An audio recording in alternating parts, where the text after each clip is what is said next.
Hello and welcome. This is for anyone who had forgotten or you want to know about the ACSL NCSS audits.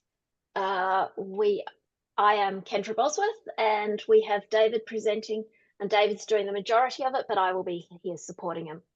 One of the things that we'd like to say before we start is our support options. We will be talking about abuse during this session.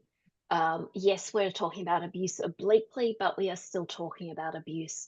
So can you please ensure that if you need support, you reach out for it.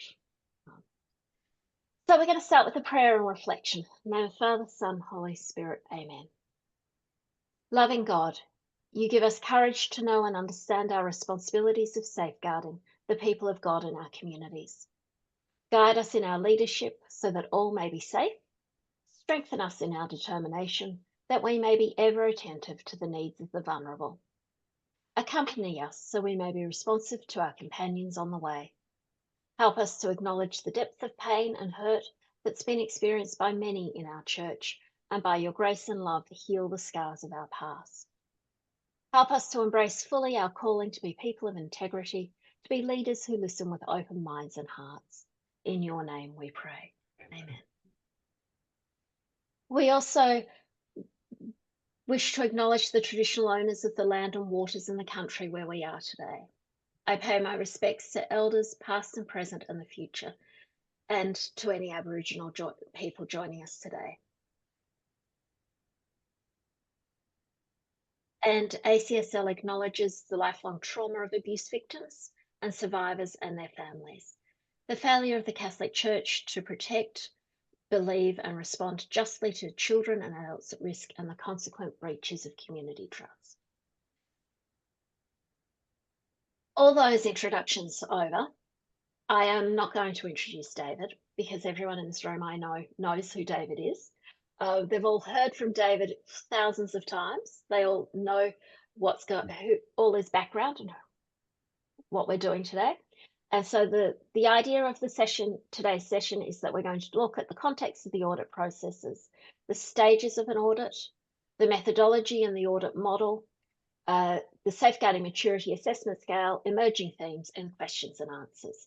So as you can see, questions and answers is at the end, which means that if you have any along the way, please put them into the chat box. I will be moving over to David in a little bit, but to start, I want to really quickly just remind you of the National Catholic Safeguarding Standards. We will be sharing the slides as well, and you will get an email about that, so there's no need to sit there taking too many notes. The National Catholic Safeguarding Standards, which you're all very aware of, and what we're talking about today is the audits against these standards. And so we have 10 standards that are all interrelated and interdependent. And you'll have seen these far too many times. When we talk about the National Catholic Safeguarding Standards, we often talk about grouping them into 4 different categories and how they fit together. So the first category being leadership, monitoring and improvement for standards 1 and 9.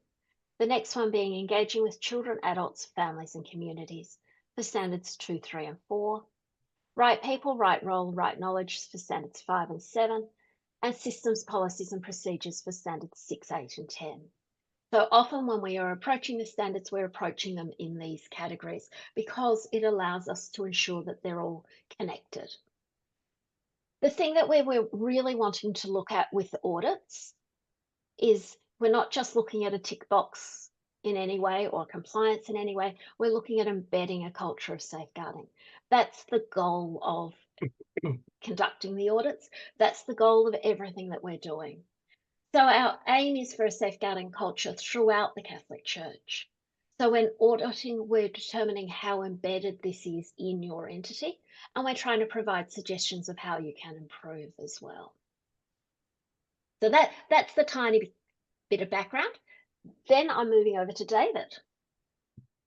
Thank you, Kendra, and thank you, Kendra and Kat, for all the work you did in organising today. Welcome, everybody. I hope that today is interactive, even if we're leaving questions to the end. But please, as Kendra said, put them into the chat, and if we can't get them to answer your question today, we will send it via email to everybody.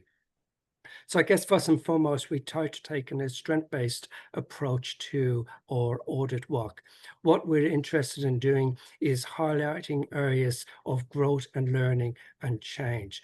We're not interested in coming in, ticking a pile of boxes, telling people they're doing the wrong things. We see everything as part of a continuous improvement program. Our role is to support you, to acknowledge and honor the work that's already been done over the last few years, and then to see if there are any particular areas of improvement. And that's what our recommendations are focused on. Do you want to move on next slide, Conrad? And the next one. Oh, sorry, go back to the other, sorry. Um, I should just say we have three types of audits. And the first audit is designed for congregations that have maybe 10 or 12 less members. The ministry isn't out in the public, that people might be in part-time ministry, but generally speaking, we created it for congregations that may not have any new people with them or accepting people for formation, and that they might be joining emerging futures. It was also designed particularly for the enclosed orders that we have. When you go to complete the portal, you're asked to answer some very quick questions, and when those answers are when you apply to those answers, you're automatically directed to what we hope is the appropriate portal. There's about 15-20 questions that we ask. We would then review that and probably need to ask some more questions. Most of those audits would be carried out by interviews rather than site visits. The second type of audit is what we call a limited review audit, and we're auditing against 5 of the National Catholic Safeguarding Standards. Generally speaking, that is where a ministry or a church authority doesn't have governance over the ministry anymore.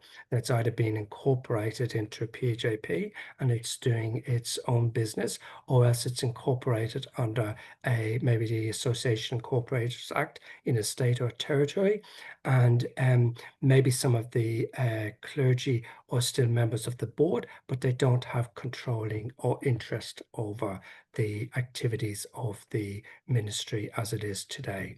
And then we have what we say is the full audit, and inevitably dioceses and large congregations need to undertake a full audit, and that's against the 10 standards. So the next slide shows the phases of the audit. The first one is completing the portal or the NCSS assessment. When that's done, we have a look at that and we confirm the scope. So we're in touch with this key safeguarding person, and we're talking about maybe inquiring more about for some more information, but we're determining the personnel, the ministries, and the length of the scope. An official letter then goes to the church authority, and you're asked then to choose an order, either ACSL or someone else from the audit register listed on our website. If it's an auditor outside of ACSL, we ask for the audit to be completed within 3 to 6 months of the selection of an auditor. In most cases, that will mean that a desktop review will have occurred. The auditor will do a desktop review, and we will then go out and do the field work. Generally, we have an entry meeting between the desktop review and the field work that it describes what our findings have been from the desktop review, what we now want to concentrate on the field work. We often have interviews with the key people that we're going to see, and generally within the church authority, to explain and to be clear about what our processes are. At the end of the field work, we come away within normally 3 weeks. We would draft up a audit report, and again, we would have a conversation with the critical personnel there. When we're finished with our discussions, then we would have a formal exit meeting, again with the church authority, in order to confirm the recommendations and then to go and publish the report. And then the final part is the implementation and review of the audit recommendations. We would have a more consultative role in that latter stage if requested. Would you like to move on to the next slide? One of the things I suppose the most important is the foundation in how you prepare for an audit, which I'm sure many of you are thinking about doing at the moment.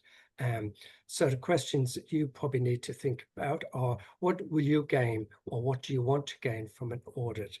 How are you going to implement any of the changes during the self-assessment phase? So if after the entry meeting or the initial meetings, and we're giving you some ideas about the findings that we've discovered so far, are you going to look at making some changes immediately, or are you just going to wait to come through as a recommendation? And what are your interactions with children and adults at risk really like? Do you have a good grasp of what's happening there? What are the parameters in your portal response? Some people just fill out the portal very briefly, and other people give us some very detailed information. I always say the more detailed, the better, because then we don't have to spend an awful lot of preliminary time trying to get the information. Who are the people you want to be involved in the preparation of the audits, and what type of time frame realistically do you think you'll need to allocate in order to prepare yourself for the foundation? And importantly, what are some of the resources that you need in order to prepare comprehensively?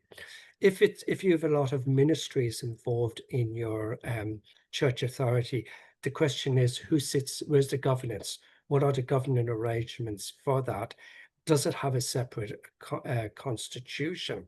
And what documents articulate the responsibility of or the governance responsibilities? And is everybody aware of those governance responsibilities?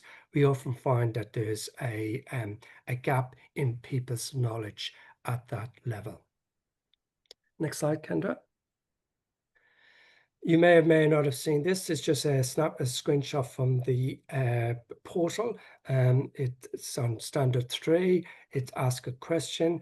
You would tick 3.1.1 as yet to developing, developed and embedded.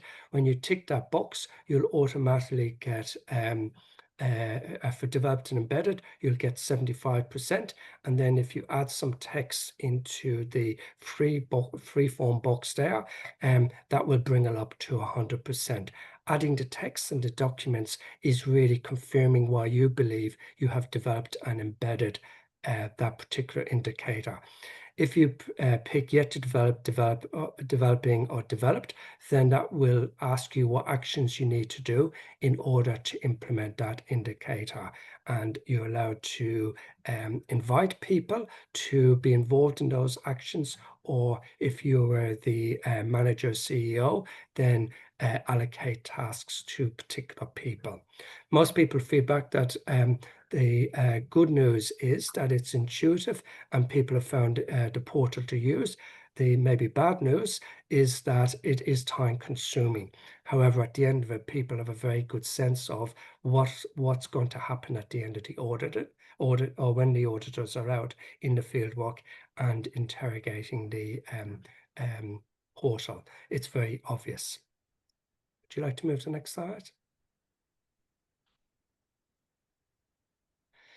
The big question is why we tick a box, and why would you tick a box, and how is it you go about assessing yourself as yet to develop, developing, developed and embedded? When we've ticked something developed and embedded, it means that we believe that the personnel or have sufficient knowledge, or as the standards say, the right knowledge, the right people with the right resources in order to be able to fulfill the role. That the systems and processes and procedures are in place, and then that there is a culture that honors and respects and prioritizes safeguarding. And that's what we would be looking for, and that's what we would be hoping to find everywhere. We do acknowledge that it is a journey, and there are often times when we notice some things have been developed but not quite embedded. So then we would tick the box about Is it a resource, or is it something particular to do with a capability that people need to learn? Or is there a system or process or procedure that's not as strong as it could be? And then we would make recommendations about that. So for every recommendation can only ever be developed or developing or yet to develop. If something is developed and embedded, there won't be a recommendation when we're assessing, because it's developed and embedded. Logic would tell you that, but we're very good at, I think, stating where we see the gap and then actually making the recommendation around that. Next page. Some of the examples that we're looking for evidence are obviously codes of conduct, your safeguarding commitment statement, your policies, procedures, position descriptions, templates of risk assessments. We're not interested in looking at a particular risk assessment. We'll do that when we're out in the field work. Templates are always good. If you have any safety plans in place, they're good. Samples of meeting minutes, and maybe that's just the agendas that are in place.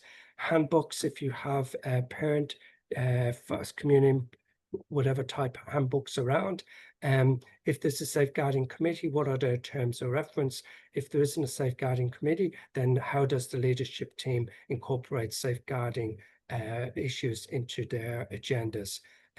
If you've conducted any parish surveys or any ministry surveys or feedback from people, it's always good to see samples of those. Images of the posters that are displayed, any particular brochures that you have. If you've translated documents into other languages or into a plain English version, they're all really good. My sense is that the self-assessment, when you're completing it, it's pretty obvious what evidence we're looking for. If it isn't, please give Kendra or myself a ring or email us, and we'll always get back to you straight away. Next slide, please. Yeah, so I suppose, have you provided enough evidence? As I said earlier, my sense is more information is always good.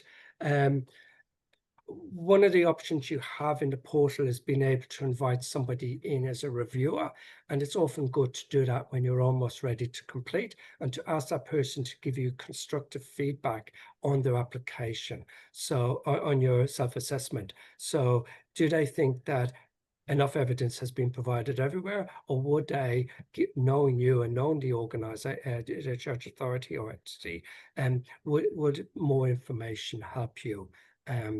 It's easy to review at one level in terms of it doesn't require the person to read every document. They're just looking at the bigger picture about where code of conduct, is it actually listed as evidence or is it not listed as evidence? Next page, please. The scope and service agreement, it's a collaborative approach. So inevitably, when you fill out your self-assessment, we look at it, and that will help us to propose the audit parameters. If we were going to archdiocese or diocese, we might say we're looking for X number of parishes, Y number of ministries, and it might be useful for us to have a conversation with somebody who'd say, well, we don't want you to go to these parishes because there's an awful lot happening here, or we do want you to go here because there's an awful lot happening, and it'd be good for us to understand how safeguarding is being embedded. So very rarely do we come in with saying, you know, this is an absolute necessary place that we need to see a visit. What we usually try to do is have a collaborative approach about naming which parishes and which ministries we visit. Next slide, please. So when the service agreement is confirmed, if we're auditing the service, then we'll go out, do the audit. We would draft a report. It's approved by you as a church authority, and then it goes to the ACSL Board Audit Review Committee for review. They're most interested in the methodology reviews and the congruency of our findings with the audit recommendations. And then they, when they've satisfied that we ACSL have done our job, then the report is published, and we usually have a media release with that. They're also confirming that what we said in the scope was actually realised in the report. And similarly, if the ACSL is not auditing, when a registered auditor has completed the audit, the Church Authority sends it to us, and the back look at the scope that went out, has that actually been met, and we'll then publish it. We won't make a comment on that report because it's not our, it wasn't our assessment. Next slide, please. So the steps are review in our audit process is review and analysis of the self-assessment. What questions come out of that self-assessment for us? We confirm the audit scope. We clarify the issues of concern or focus in the audit. We always ask the Church Authority, are there any particular issues or matters that you would like us to investigate when we're when we're conducting the audit? We complete the field work across the ministries, and then we make our report. Next slide again. And I think it's my turn to take over and let David have his voice back for a tiny bit. Thank you, David. I'm going to just talk for a little bit about the different meetings that we have and what happens. I've been involved in a number of audits, so this is basing it on David's experience and my experience, but we have a number of official meetings that we call, which are the questions and answer sessions for different ministries, which are optional. And that might be before the audit, whenever we're looking ahead, that people are asking, really simple, what they think are simple questions, but might be quite complex. So then we have the official audit entry meeting with the Church Authority and key personnel. Halfway through the audit, we do a feedback or an update or a progress meeting, depending on what you want to call it, but it's sort of this is how we're going, this is what's happening. A progress meeting, usually at the end of the field work.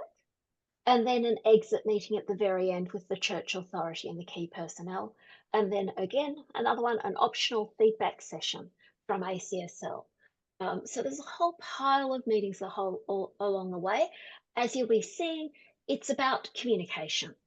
When we're talking about fieldwork meetings, we're talking at different levels.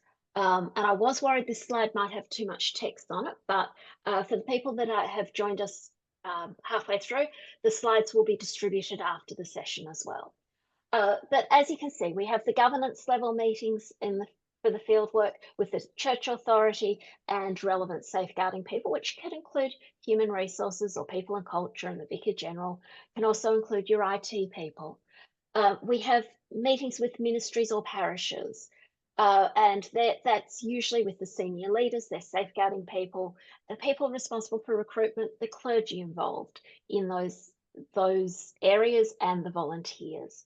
And then we have, when we're talking about schools or other agencies, we would have meetings with principals and CEOs, anyone with safeguarding responsibilities, again, human resources, but also the pastoral responsibilities, so the counsellors and what role they have in safeguarding. The chaplain and students, families, clients, depending on how you term the people that you come into contact with. So how do you prepare for fieldwork? And these are the things that we would recommend that you think about. Yes, you need to come up with a schedule or some sort of idea of where you want us to be, who you want us to see. So we've given you a scope, which will list you the details of the areas we want to be, but you'll do the physical nitty-gritty of, well, that means this person at this time, this person at that time. You need to consider travel time and also your ministry commitments. So, for example, you might not want us visiting a parish on a Monday when the priests are on leave. You may want us to. It depends on what's going on with those commitments. The idea of the fieldwork meetings is to give us enough time to meet and learn. So we can't say we'll be there for an hour or we'll be there for 2 hours. It all depends on the size of the location we're going to and the people that we're talking to. So if you're worried about when we get to that point in the audit and you're worried about how long do you want to set aside for each meeting, you need to talk to us about, well, this meeting's going to be with parishes, so it should be about this amount of time. This meeting's going to be with this ministry and they're this big, so how much time do you think we will take with there? So it's a negotiation discussion process. Um, Throughout this, or during those meetings that we go along to do the fieldwork, you could send your safeguarding coordinator if you wanted to. But the reason that I've got it on this slide as the Church Authority Safeguarding Coordinator visits is we would recommend that your safeguarding coordinator goes out and visits each of those locations before the fieldwork starts. And what you're doing when you go out and visit them is you're going and providing resources. You're talking to them and you're saying, what support can I provide? Yes, you're going to check that they've got all the relevant posters and the environment is set up, but you're also going to provide support and you're establishing a relationship with them so that they can turn to you when they have problems and they can ask you questions. We might, in terms of the how many audit teams, it depends on the size of the audit that we're conducting. So if you want, it could be one audit team across however many weeks, or it could be a multiple audit teams who get it done really quickly in a small time frame. Again, it depends on the ministry. But you also then documents. The reason documents are there is we don't need, when we come out for fieldwork, we do not need documents in hard copy. Everyone says, oh, but what do I have to print out before I get there? Nothing. All of the documents are already in the portal, so we've reviewed them. When we get there, we may ask to see samples and we may ask to see working with children records and registrations, but we can see those electronically over someone's shoulder. We do not need a hard copy of those. And if they can't find a particular document, then they can send them through to us after the fieldwork. There's no necessity to have to actually have it there. If we ask for something and you can't find it, don't panic. Come back and send it to us later. We will still want to look at it, but it doesn't have to be in that immediate time frame. So when we're talking about the interviews and the meetings, we're trying that the meetings are very conversational. They are not us sitting there with a piece of paper ticking boxes. They can be in a group or they could be in individuals. We're listening to people. We're trying to understand their role and how they work within safeguarding and what they do from a safeguarding perspective. So all of our questions are focusing on what people are understanding about safeguarding, what they're understanding about their environment and their ministry, and how their safeguarding practices relate to their environment and their ministry. And so a lot of what we're doing as auditors is, yes, we're asking questions, but we're listening so that we can understand their situation and listening to their challenges. And by listening to their challenges, we're getting an idea of where the gaps are within their safeguarding practice. We're also there, it's an opportunity for us to validate and confirm what they're doing. So it should be positive. Uh, as I said, very conversational and very casual. But we are looking at ensuring that your key personnel are there in each of the meetings. So, for example, if we're out at a parish, then the priest is there and the safeguarding coordinator is there at the very minimum. If we are in an organisation or a school, then we are talking to the principal and whoever else is responsible for safeguarding within that school. So, one of the things that we need to sort of remind people is that when you're out and you're organising this field work and you're talking with the different ministries, that this is all about continuous improvement. This is not about any sort of punitive punishment in any way. We are there to try and help you improve. And so when you're communicating with ministries, what you're actually asking is it's positive communication. It's strengths based, as David said earlier. The National Catholic Safeguarding Standards are based on your Catholic social teachings. So therefore, it is part of our mission and part of our faith. We're reviewing everyone's progress and we're trying to identify gaps, which is leading to that continuous improvement. I think I am swapping over to David again. David's turn. Thank you. Yes, and I guess the reporting process, often people have a concern about their level of input into the draft report. As we said that at the final meeting of the fieldwork, either that day or very early after the meeting, and that's really just a timing thing, is we give a presentation on what our summary findings are. That can be an opportunity for people to say, oh, we had this evidence we forgot to provide, or did you not consider this? So after that meeting, that's a good opportunity for us then to start going through that maturity scale assessment I showed you earlier and look at how developed and embedded we think the indicators are, or do we think that a particular indicator warrants a recommendation? If it does, then of course what we would do is present that at the exit meeting, and that's usually confirmed. I haven't been, and I'll touch wood when I say this, or bless myself, that when we go to an exit meeting, generally speaking, we've agreed the recommendations for it, so they're not contested meetings by any manner of means. There might be a difference of opinion, but they're not meetings that have caused angst.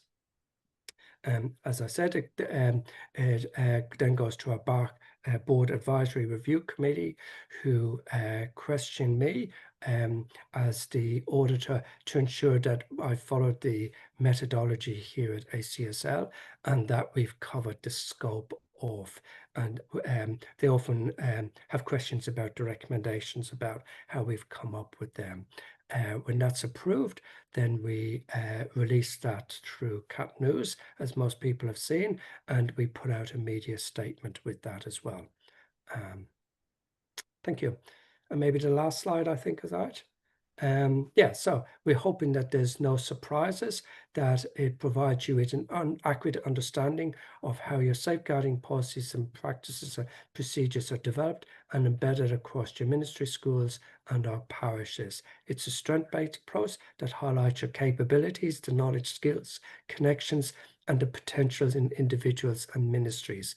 We address any areas of need that have emerged during the process, and the Church Authority can use the organisations to implement and inform your work over the next 12 months. And I think our final slide is just around some of the ISD implementation and review. So obviously we agree. Do you want to just move on to the next one? I just talk about the 3 priority systems. So we've got priority 1, 2, and 3. Priority 1 would have been identified immediately. So if we found something in the self-assessment, that's when we'll be in touch with the key people and looking for more information and looking at resolving whatever issue comes up. Sometimes a priority 1 issue can come up in a fieldwork situation, and we have a key contact, as Kendra mentioned. Sometimes a safeguarding representative is with us, sometimes not, but we would talk to that person and look at immediately rectifying whatever priority 1 issue is in place. Priority 2, we usually expect them to be resolved within 9 to 12 months, and priority 3 is up to 18 months. Again, we would see those as lower priorities or as just part of the continuous improvement cycle that you undertake. In terms of the administration, once the service agreement has been signed, then our accounts department send in an invoice for 20% of the cost. A progress invoice is then sent at the end of the fieldwork, and at the end of the for exit meeting and publication, we then send out the final 20%. Out-of-pocket expenses, we're often asked, what does it mean? So the occurred on fieldwork, so there might be mileage, the flights, the accommodation, meals, any necessaries like travel hire for car, and all the expenses are within the Australian Tax Office rulings. We don't go beyond that scope. Thank you. Some of the common themes that we've discovered over the last couple of years is that sometimes there's a silo approach to safeguarding. So silo is, as the name suggests, it's separated. It's not quite embedded across the church authority. There have been some gaps we've noticed in risk assessments, and we note that that's a very new concept for some ministries. Online safety continues to be a challenge. It probably will always be a challenge, is what I think. In terms of adults at risk, they came into the Edition 2 standards, and as of from July last year, all audits include an assessment against adults at risk. The information for adults at risk generically in the community is less than the information available for children. We acknowledge that, but we also talk about how can we create our own resources and what do we need to do for any adults at risk that may be part of our parish ministries. Sometimes there aren't very robust third-party agreements in place, and we have some suggestions about how those contracts can be developed. Human resources often include supervision. Is everybody being supervised? Are performance appraisals being conducted? What's the induction process like for volunteers and for personnel? And then, of course, cultural safety. How are we addressing that if that's important in our ministries? Records. Sometimes there's a looseness around records, and we always interested in suggesting that record keeping and process is your friend in safeguarding. How are overseas ministries implementing safeguarding, acknowledging cultural differences? And then overall safeguarding implementation plans. There might be a localized safeguarding implementation plan, but often at a church authority level, there isn't an overarching implementation plan, and trends aren't necessarily picked up on that basis. And we would recommend at Standard 9, that's our standard, which looks at having a whole church-wide safeguarding implementation plan in order to assess your own risks and where you might need to concentrate resources going forward. And I think that's it. We're here to help, as Kendra is saying. Please reach out on email or by phone, and we'll always get back to you as soon as possible. Thank you. Thank you, David. I'm going to stop sharing. We have a number of questions that have come through that I'm going to start with, and I'm expecting that while we start answering these ones, we might have more questions come through. The couple of questions that came through directly to me is, how often are audits conducted?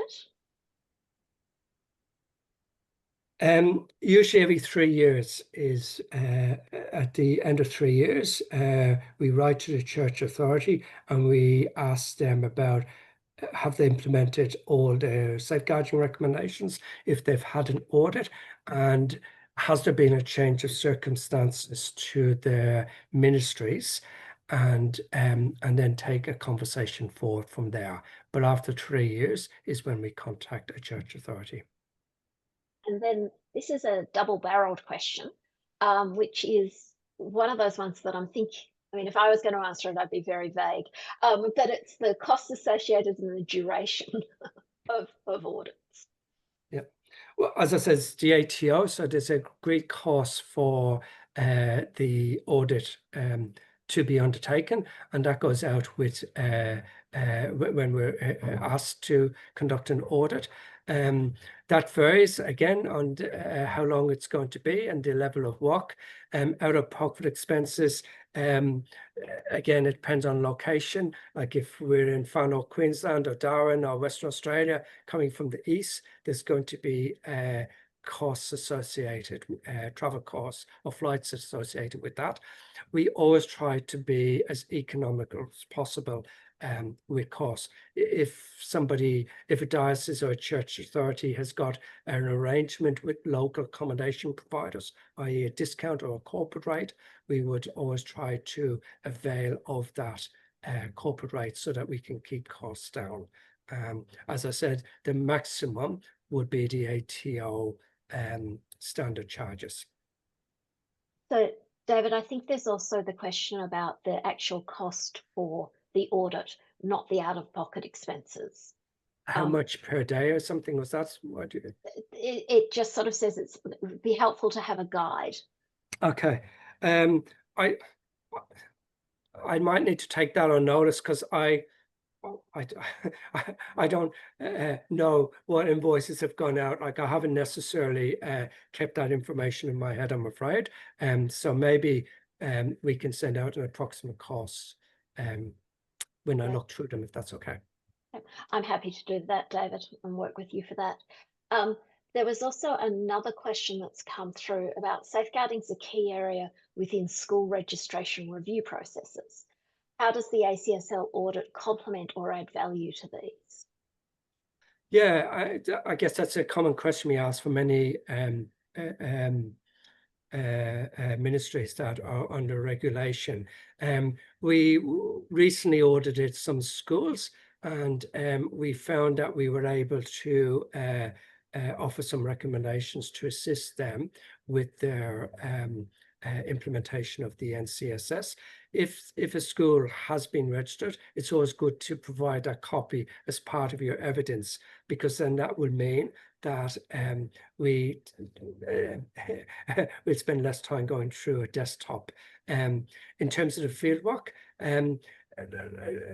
there's always a component of that with a school, because even if a school registration board has ticked off a school as being compliant, we will need to meet people. Now that can maybe by Zoom or by Teams, or it might be in person. And it's good to have a selection of people ranging from students right through to leadership groups and maybe board of governors or whatever authority system is in place, so as we can hear from people about their experience of how embedded safeguarding practices are. So we certainly take those reports very seriously, and we use them in our desktop review.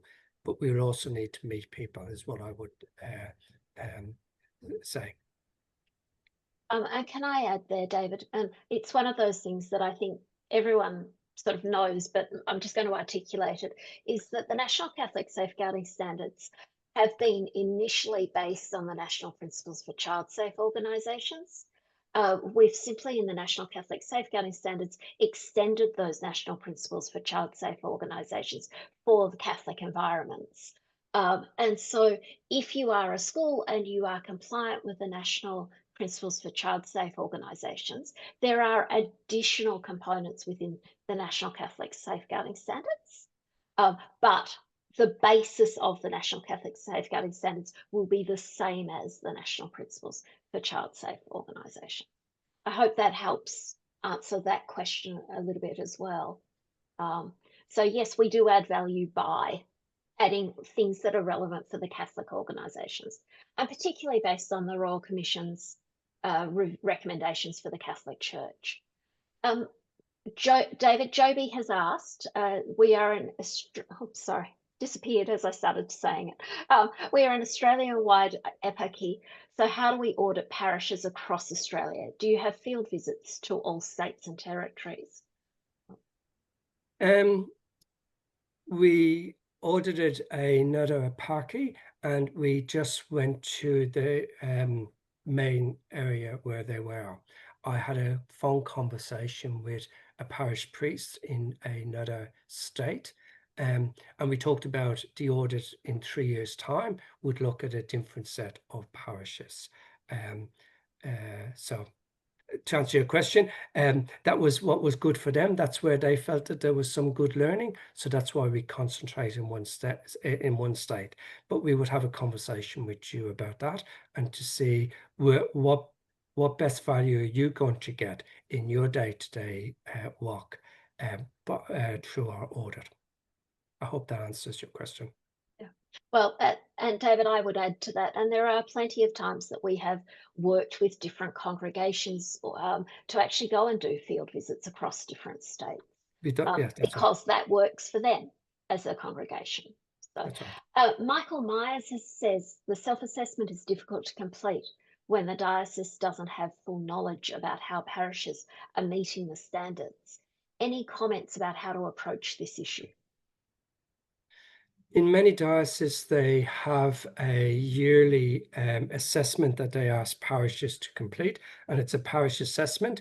If you send me an email, I'm happy to send you some samples of what's used throughout Australia, and people just pick key questions that they want to know from the parishes. And from that, then the diocese can aggregate where they think they need to prioritize people and resources and what processes and systems might need to go in place to assist people in parishes with safeguarding. So please just drop Kendra and myself an email and we can send you some sample parish assessments.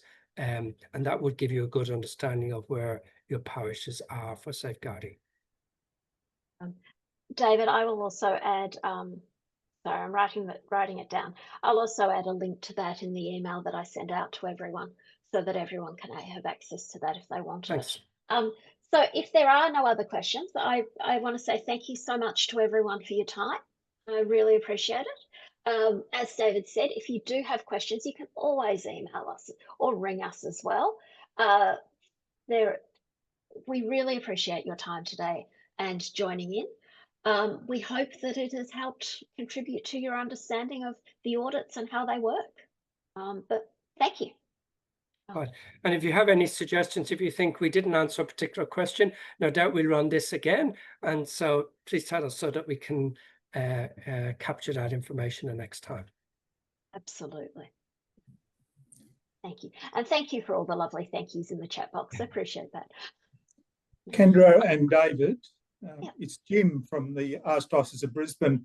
If I might just share, we've got an audit coming up in a couple of weeks' time. We're the next victims of ACSL, the next customers of ACSL.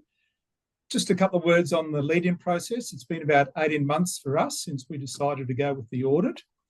It's been quite complex from our point of view because we have a lot of streams here: parishes, ministries, services, BCE schools, centre care, early ed care services as well. So even internally trying to get everyone together has been a difficult process, but we are getting there.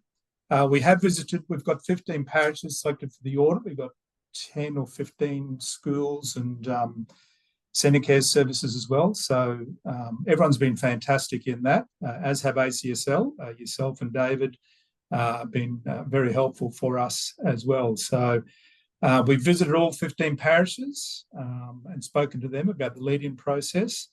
We audit each of our parishes probably on a 12-monthly basis, 12 to 18 months. Each of our 98 parishes gets audited internally against the standards as well. So I do encourage people who are present here to embrace the ACSL audit.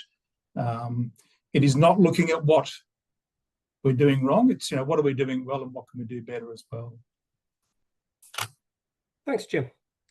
And, thank you so much, Jim. Oh, sorry. Go on, David. Yeah, as people know, this is Archdiocese of Brisbane's second audit, so it's probably about 4 or 5 years between that. But as we said, we engaged over 2 years ago to start the process. And like Sydney, like Perth, and like Melbourne, incredibly large and complex. So we take that into account as well. And Jim, I just want to say thank you for contributing that information, because that does help everyone else in the room as well have an understanding. So we appreciate it. No dramas. Yeah. So if no one else is going to contribute anything else, I'm going to say thank you very much. I will end the meeting and look forward to hearing from you all at different times.